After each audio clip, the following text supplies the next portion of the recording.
Tonight, a resilient single mom of three, transitioning from employee to entrepreneur.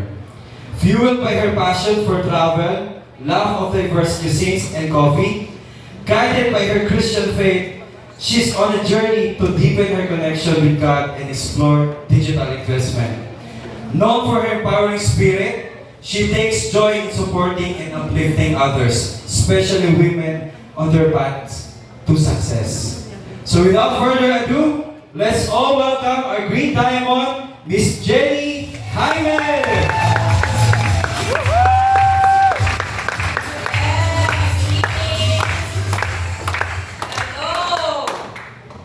Bless po ba tayo tonight? Yes! Yes! Okay. So, ayan po, okay. Yan. So, ulit ko po, I'm Jenny Jaime. Isa po akong former employee. Naging hotel manager po ako for 18 years. Para accountant po ako by profession. So, hotel manager po ako for 18 years. Then, 7 years po ako naging chief operating officer of the largest storage company in the Philippines. Then, nagsubok din po akong mag-negosyo.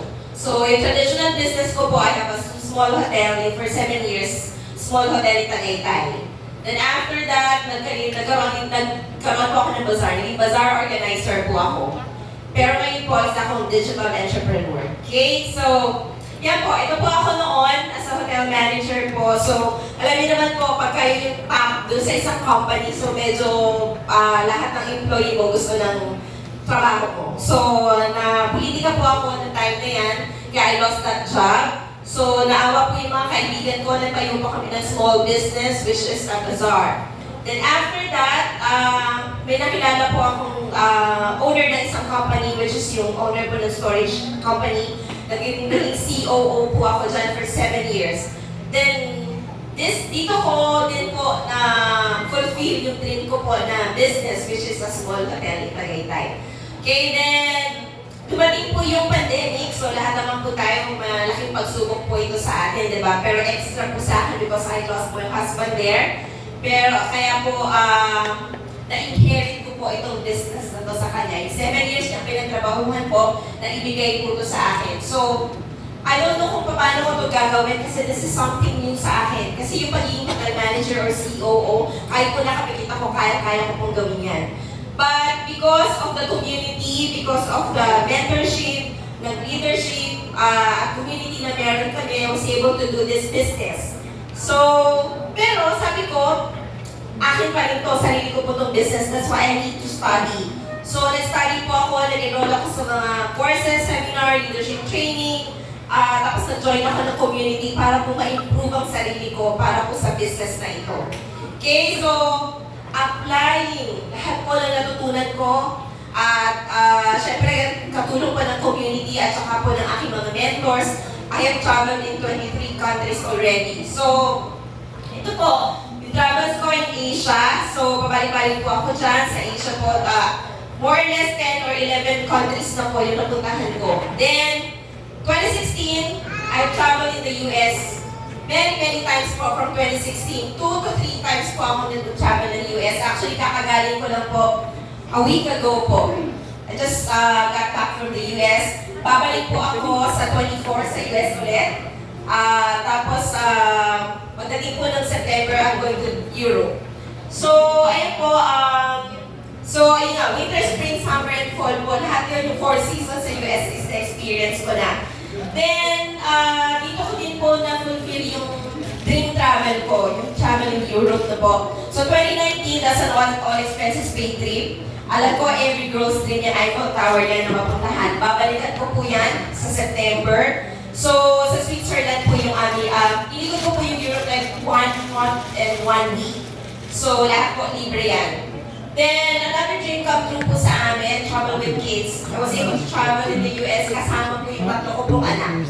So, that was August of 2023. 3 weeks kami nag-stay. Ang nangyari po, inikot namin, I think 13 states po sa US with my kids. Okay, then, travel with my family.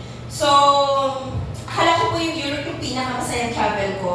Kasi bata pa lang po ako, gusto ko na makapunta doon. You know what? This is the pinakamasayang travel ever sa akin. Why? Kasama ko po yung nanay at tatay ko dyan. Yung nanay at tatay ko po, the first time naka-outside ng country, first time din po nakasakay ng aeroplano. So, sino pong anak ang hindi matutuwa? Okay, then, every year, from 2019 until now, every single year, December, ilalabas po sila ng bansa. Then, so aside from all the travel, of course, nakabili po kami ng bahay at lupa dito. Fully paid na po. Nakabili din po ako ng sasakyan. May investment po ako. May digital investment po ako. Then the latest blessing po ni Lord sa akin. So, noong March 13 of 2020, this year, sinurpresa ko po yung anak ko, 21 years old. Debut po, di ba, ng isang lalaki is 21. Niregaluhan ko po siya ng isang brand new car. Binili ko po siya ng cash. So, aside from all the things, yung mga material things na binibigay ko ng business na ito, so may mga recognition din po nangyari dito. 2022, di ba po, 2020-2021 pandemic. 2022, uli ako bumalik ng US. Then, yung picture na po yan, I was awarded the Global Top Performer for Green Diamond po. So, isang Pinay. Okay? Then, yung isang picture po, this is not my dream, but masarap pong mapunta sa billboard sa EDSA. Meron po, nalagay po kami sa billboard last year din.